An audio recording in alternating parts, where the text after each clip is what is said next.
নারায়ণগঞ্জে রূপগঞ্জে নিষিদ্ধ ঘোষিত রাজনৈতিক সংগঠন আওয়ামী লীগের প্রতিষ্ঠাবার্ষিকীকে কেন্দ্র করে সম্ভাব্য নাশকতা প্রতিরোধের দাবিতে বিক্ষোভ মিছিল ও সমাবেশ করেছে বিএনপি ও অঙ্গ সহযোগী সংগঠনের নেতাকর্মীরা। মঙ্গলবার সকাল থেকে উপজেলার বিভিন্ন এলাকায় পৃথক পৃথক মিছিল অনুষ্ঠিত হয়। রূপগঞ্জ থানা বিএনপি সভাপতি অ্যাডভোকেট মাহফুজুর রহমান হুমায়ুনের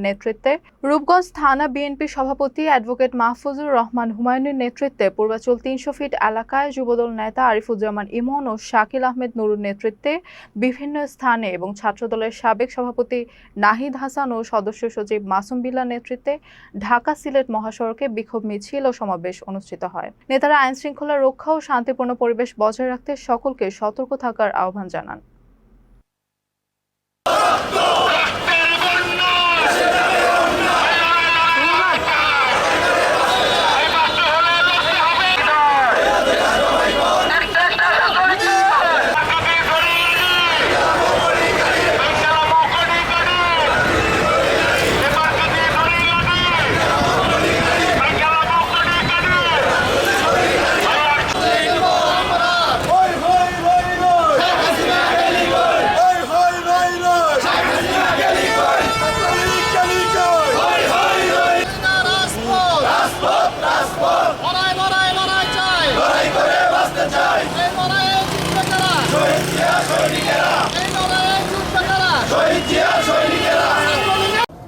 আওয়ামী লীগ আপনারা জানেন একটা নিষিদ্ধ সংগঠন। এই সংগঠন আপনার যাতে করে মানুষের জানমালের কোনো ক্ষতি না করতে পারে, এই জন্য আমরা গতকালও আপনারা দেখেছেন আমরা শোডাউন করেছি, মিছিল করেছি, হুন্ডার মহড়া দিয়েছি। আওয়ামী লীগ বুলতান বাতিতে যাতে পাওনা রাখতে পারে, নিষিদ্ধ সংগঠন মানুষের জানমালের যাতে কোনো ক্ষতি না করতে পারে, এই জন্য আমাদের অবস্থান কর্মসূচি। এই নিষিদ্ধ সংগঠন যারা আপনারা মানুষকে খুন করে, মানুষকে ধর্ষণ করে, যেভাবে করে আপনারা লুটপাট করে বাংলাদেশকে নষ্ট করেছেন, দ্বিতীয়বারের মতো আপনারা যদি আবার জাগতে চান তাহলে বাংলাদেশ জাতীয়তাবাদী ছাত্রদল প্রস্তুত আছে আপনাদেরকে একবার নির্মূল করে দেওয়ার জন্য।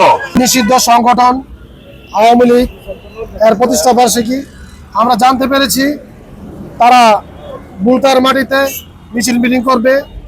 তাদেরকে এই নিষিদ্ধ সংগঠনকে বুলতার মাটিতে আমরা কোনো মিছিল মিটিং করতে দিব না। নিষিদ্ধ সংগঠনকে এবং বাংলাদেশ জাতীয়তাবাদী ছাত্রদল সবসময় এই জনগণের পক্ষে কথা বলেছি।